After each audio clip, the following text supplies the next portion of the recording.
Hello guys, film stock Hindi में आप सभी का स्वागत है। कहानी की शुरुआत में हम देखते हैं हैरो हाथ में अहमद की मूर्ति को लिए अपने शिष्यों के साथ दुनिया को ठीक करने के लिए तैयार है। और जैसे ही वो अपने 2 सिर वाले मगरमच्छ की छड़ी को उठाता है, उससे बैंगनी रंग की ऊर्जा निकलती है। दूसरी ओर हम देखते हैं कि मार्क के शरीर को देखते हुए लैला रोती है और उसे आखिरी बार गले लगाती है और वहाँ से गोल्डन स्कैरब को लेकर हैरो के ग्रुप में शामिल हो जाती है। दूसरी तरफ हम देखते हैं कि भारी सुरक्षा के कारण पुलिस चौकी पर हैरो और उसके ग्रुप के वाहनों को रोका जाता है। मिस्र का पुलिस विभाग उसे वीज़ा दिखाने को कहता है, लेकिन हैरो ट्रक से बाहर निकलते हुए उसे अपने कागजात दिखाने से इनकार करता है और पुलिस से कहता है कि वह उन्हें अपनी आत्माएं दिखाए। और अपनी छड़ी को ज़मीन पर मारते हुए सभी पुलिस वालों की छाती से बैंगनी रंग की ऊर्जा निकलती है और एक अधिकारी को छोड़कर सभी की आत्माएं उनके शरीर से निकल जाती है। हैरो कहता है कि यह अधिकारी एक अच्छा आदमी है और अपने शिष्यों के समूह में उसको शामिल कर देता है।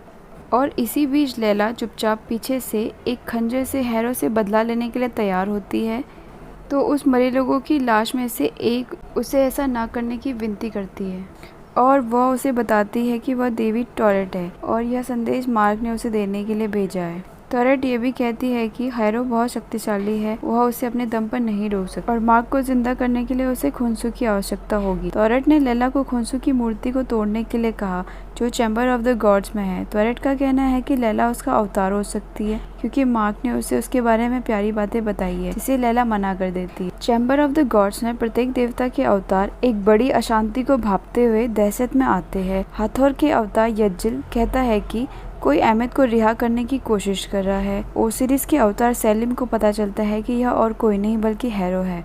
और तभी हम देखते हैं कि हैरो और उसके शिष्यों ने चैम्बर की दीवार तोड़ दी है और वो अंदर घुस आए हैं और लैला उन सबसे दूर हो जाती है। यह देखते हुए कि अवतार उसका विरोध करने के लिए तैयार है, हैरो कहता है कि वे केवल न्यायाधीश है, योद्धा नहीं, इसलिए एक लड़ाई होने की जरूरत नहीं है। जैसे ही सेलिम उसे मारने लगता है, हैरो अपनी छड़ी उठाता है और हम देखते हैं सभी देवताओं के अवतारों के शरीर बिखरे हुए हैं।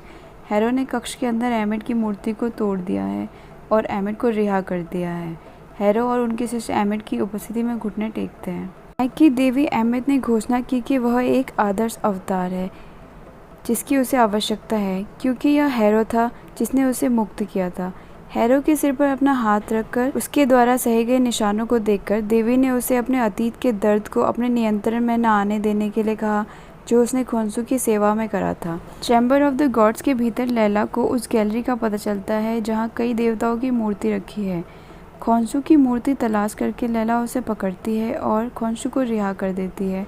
लैला के सामने खड़े होकर खुनसू कहता है कि अब इस दुनिया में मार्क स्पेक्टर को महसूस नहीं कर पा रहा हूँ और लैला उसे कहती है कि मार्क उसी की युद्ध लड़ते हुए मर गया। खुनसू ने घोषणा की कि युद्ध अभी खत्म नहीं हुआ है और अगर मार्क वास्तव में चला गया है तो क्या लैला उसका अवतार होगी और रात के यात्रियों की रक्षा करेगी। पर लैला उसे कहती है कि तुमने मार्क के जीवन को जहन्नुम में बदल दिया था, वह कभी उसका अवतार बनने के लिए मानेगी नहीं। खुनसू कहता है कि हैरो और अहमद के खिलाफ अकेले नहीं जीत सकती है।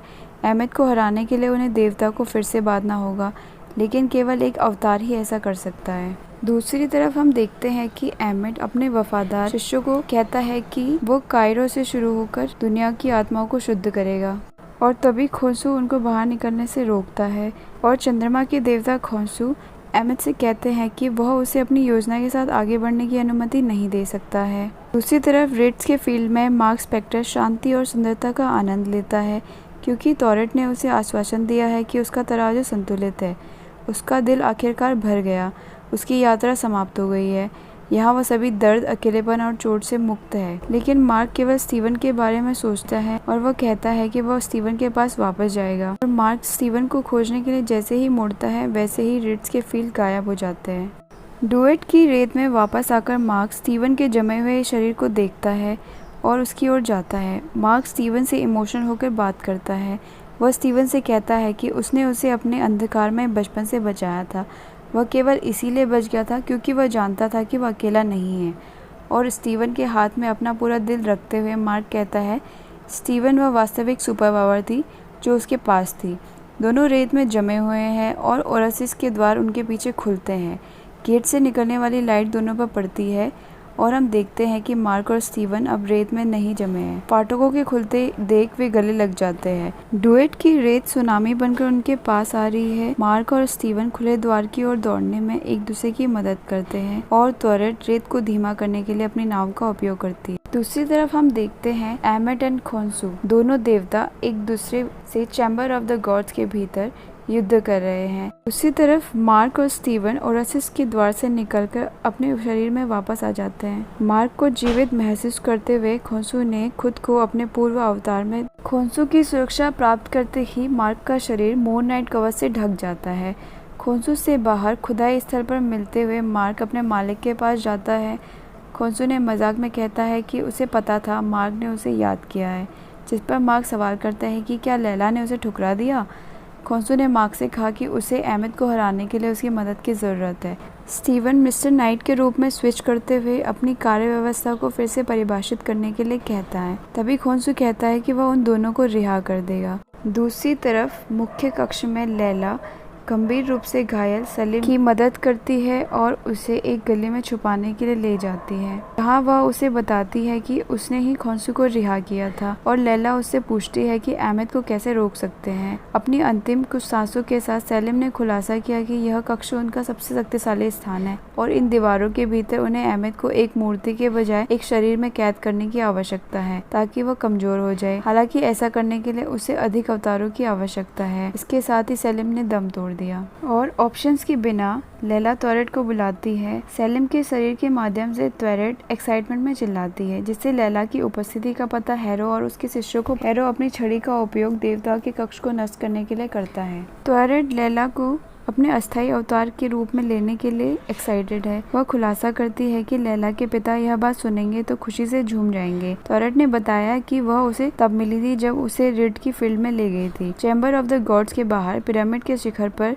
और कायरो को देखते हुए हैरो अपना छड़ी उठाता है और एक मंत्र पढ़ता है। आकाश में बैंगनी रंग की बिजली चमकने के साथ हैरो शहर भर में अपने शिष्यों को बुलाता है और एमित के शिष्य लोगों का न्याय करना शुरू कर देते हैं। सामूहिक रूप से शरीर से आत्माओं को अलग करते हैं। एमित की शक्तियां बढ़ती है क्योंकि वह प्रत्येक नई आत्माओं को खाता है। कक्ष के भीतर लैला मलबे के बीच से निकलती है। अब त्वरित के अवतार के रूप में लैला हमारे सामने पंखों के साथ कवच में स्कारलेट स्कैरब के रूप में खड़ी है। और दूसरी तरफ हम देखते हैं कि हैरो अपने मंत्र को जारी रखता है। वह अपनी ओर सफेद रोशनी की एक चमक को आते हुए देखता है। यह महसूस करते हुए कि यह मून नाइट है, वह उस पर हमला करता है। उनकी शक्तिशाली लड़ाई आसमान में चलती है, जिसमें मून नाइट और मिस्टर नाइट एक दूसरे के बीच स्विच करते हैं और हैरो की पकड़ को रोकते हैं। ठीक उसी तरह एमित और खोंसू अपनी लड़ाई में एक विशाल पैमाने पर लड़ाई को दर्शाते हैं। एमित कहता है कि दोनों के कारणों में कोई अंतर नहीं दिखता। खोंसू केवल बुराई करने वालों को दंड देता है जैसे कि एमित करता है, लेकिन वह उनकी बुराई को पूरा करने की संतुष्टि नहीं देता है। एक बार फिर एमित खोंसू को अपने साथ शामिल होने के लिए कहता है, लेकिन खोंसू वापस लड़ता है। इस सीन में हम देखते हैं कि हैरो और मून नाइट भारी आबादी वाले इलाके में जाते हैं। इससे पहले कि हैरो उसे अपनी छड़ी से उड़ाता, स्कारलेट हैरो को अपने रास्ते से हटाते हुए वहाँ से उड़ती है। दोनों एक दूसरे को सामने देखकर चौंक जाते हैं। मार्क और लैला जल्दी से गले मिलते हैं। स्टीवन अचानक मार्क के साथ स्विच करता है और लैला की प्रशंसा करता है और तभी अचानक हैरो उन सब पर हमला करता है। छड़ी के साथ एमित की शक्ति हैरो को और शक्तिशाली बना रही थी, जिससे मार्क को उसका सामना करने में दिक्कत हो रही थी और उसके शिष्य लैला पर गोलियां बरसा रहे थे, जिस कारण वह अपना होश खो देता है। फिर अचानक जब वह अपनी आंखें खोलता है तो वह पाता है कि उसके हाथ में एक बेहोश और क्रूर हैरो है और दूसरे में हैरो के सिर पर एक टूटी हुई छड़ी है। उनके चारों ओर हैरो के शिष्यों के शरीर है। मार्क पूछता है कि क्या यह स्टीवन का काम था? इसका स्टीवन जवाब देता है नहीं। उलझन में वह उसे छोड़ देता है और वह लैला को देखता है। क्या हुआ उसे कुछ समझ नहीं आ रहा था। कुछ दूरी में लैला और मार्क ने एमित को पराजित खोंसू को घसीटते हुए देखा। वह जानती है कि उसे कैसे खत्म किया जाए। वह मार्क को हैरो और उसकी छड़ी के टुकड़ों को लाने के लिए कहती है। देवताओं के कक्ष में वापस वे बेहोश हैरो को पत्थर पर रख देते हैं। कमरे की ताकत उन्हें एमित को हैरो के कमजोर शरीर से बांधने में मदद करेगी। हाथ पकड़कर वे एक मंत्र शुरू करते हैं और उनमें से ऊर्जा प्रवाहित होती है और कक्ष के भीतर एनिट की मूर्तियों के माध्यम से होती है। जैसा कि एमित को पता चलता है कि क्या हो रहा है, खुद को वापस कक्ष की ओर खींचा हुआ महसूस कर रहा है। हैरो के माध्यम से बोलते हुए एमित ने धमकी दी कि वे उसे कभी भी कैद नहीं कर पाएंगे।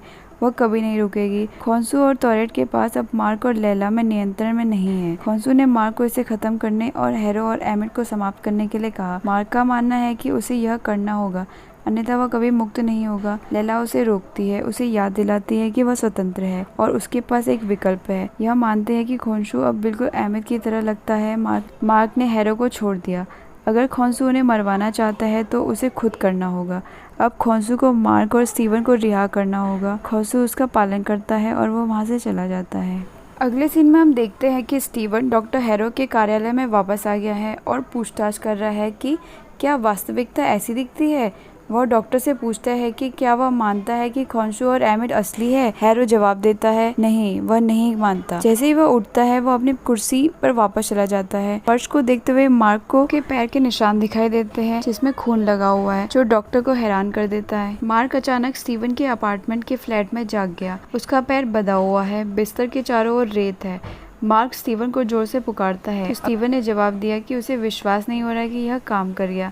अस्पताल में बेहोश हैरो अपनी ड्राइंग पर एक कॉफी के साथ दिखाई देता है। एक दस्ताने वाला आदमी हैरो को बाहर ले जाता है। हैरो को एक लंबे सफेद रंग के कार में रखा गया और देखते हुए हैरो ने खोंसू को एक सफेद औपचारिक सूट में देखा। हंसते हुए वो कहता है कि खोंसू, तुम मुझे चोट नहीं पहुंचा सकते हो। खोंसू ने खुलासा किया कि वह कभी भी लैला को अपने अवतार के रूप में नहीं चाहता था। जैसे ही उस कार का विंडो डिवाइडर खुलता है, खोंसू हैरो को मार्क के तीसरे अवतार जैक लॉकली से मिलवाता है। वो उसे गोली मार देता है। SPKTR नेम प्लेट के साथ वह कार वहां से चली जाती है और यहीं पर कहानी खत्म हो जाती है।